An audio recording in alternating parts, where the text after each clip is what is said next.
The state capitol, some Republicans are attempting to change Wisconsin's constitution to make it easier to ban abortion if Roe v. Wade is overturned. Capitol Bureau Chief Emily Fannin explains how some are concerned it could outlaw all abortions and forms of birth control.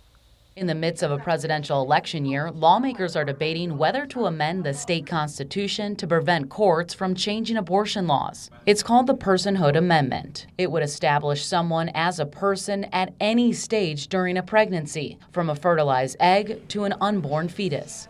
That we're just defining a person. It's a very simple, very clear-cut process. Supporters said the goal is to make sure abortion is illegal if the U.S. Supreme Court overturns Roe v. Wade. We believe a proper definition of personhood should be in place should Wisconsin be freed from the effects of Roe.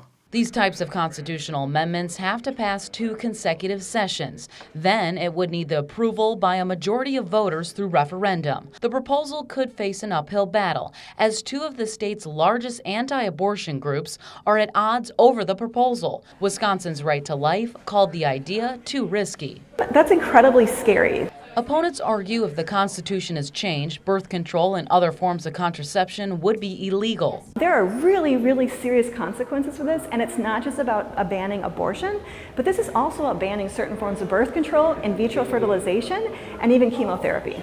In order to pass this session, the resolution would have to be taken up by the Assembly next week as they plan to adjourn on Thursday.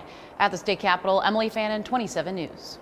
This attempt is not the first time by Republican lawmakers to try to establish a right to life. In 2011, a similar measure was introduced, but it was not approved by the legislature 2 sessions in a row, which is a requirement before voters weigh in.